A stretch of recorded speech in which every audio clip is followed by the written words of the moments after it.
Hey everyone, it is Erica here with Erica's Classy Crystals, and I just wanted to show you guys a little bit of behind the scenes for the process I do to clean your pretty rocks, all of the raw ones, and show you a little bit of how many steps go into this. So where I'm at, this is the second batch I'm working on. First, you need to rinse the rocks off. So I already had the shower head on these for a long time, and it was just brown with all the dirt and clay and iron that was coming off of them. Once I have them rinsed, I have to then soak them. So I'm gonna fill this tub up partially, enough to submerge them in hot soapy water.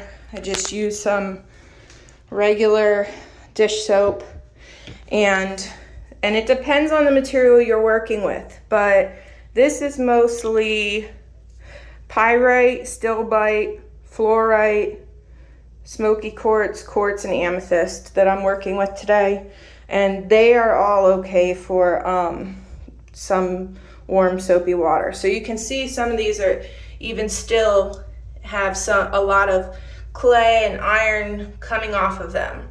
Once I'm all done with soaking them, fully submerged in the water, let them sit for a while, I will then take, this is also my reptile equipment cleaning bathroom.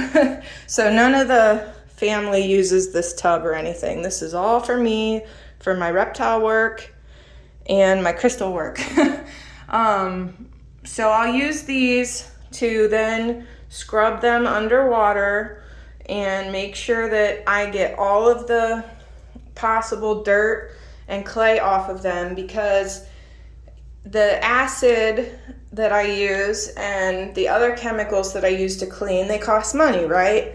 So you don't want to take something that's covered in clay and throw it into something with acid, because it's a waste of time. You're wasting your time and your materials. You need to get it as clean as you possibly can before you do any kind of chemical dip. So these are like mid cleaning. They've been started. These have been, this is mostly quartz, smoky quartz and amethyst, both clusters, and like this is gonna be a gorgeous smoky quartz cluster when this is done. This is gonna be really, really cool looking. This was one that looked completely like clay.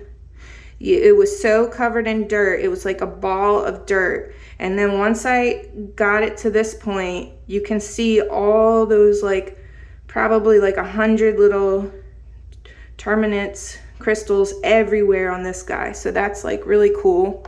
And here's just a gigantic, beautiful smoky quartz. So you can see already, just from me scrubbing them, soaking them, washing them with soap and water, rinsing them, you can see that they're starting to come around and look really gorgeous as is. I saw a lot of clear points with my crystal grids.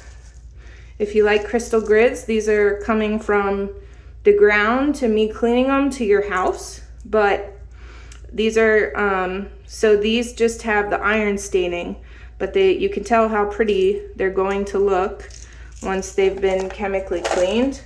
So that is just an example. Here, this is smoky amethyst, gorgeous. So that's an example of that. Now this is Humba Jumba. I've cleaned it as much as I can. This is the biggest size in my life of purple fluorite, cubic fluorite raw that I've ever seen. It is I'm gonna weigh it before I list it, but it's got, I would guess 25 pounds. I have to definitely use two hands to pick it up. But yeah, I've been cleaning this for a while.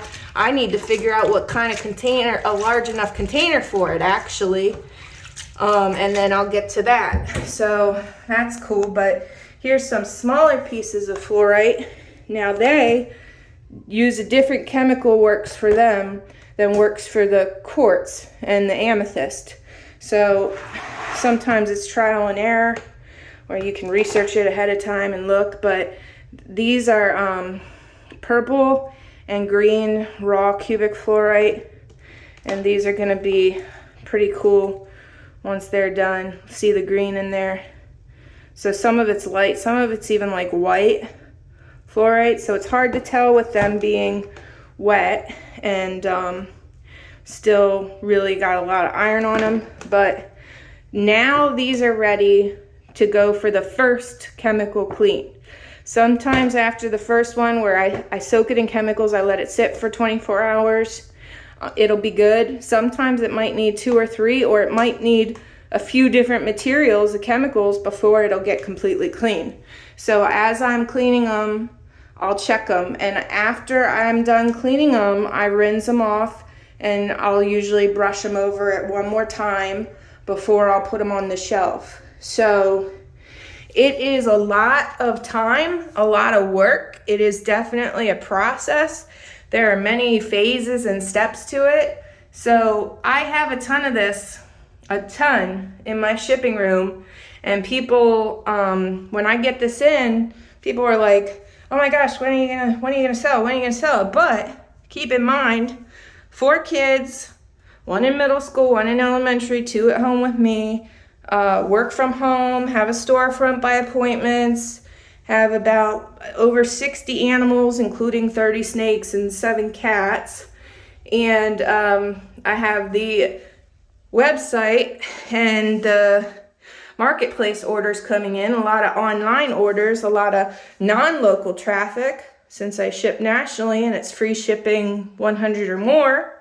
So a lot of times, unfortunately, because of just how busy I am and how many different hats I wear, I have to kind of put the raw stuff on the back burner because I get a ton of polished stuff in as well.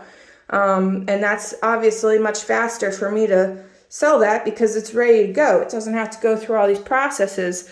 But this is an extremely fun hobby for me. And like I said, with some of these, I look at them when they first come in and they're like a ball of clay.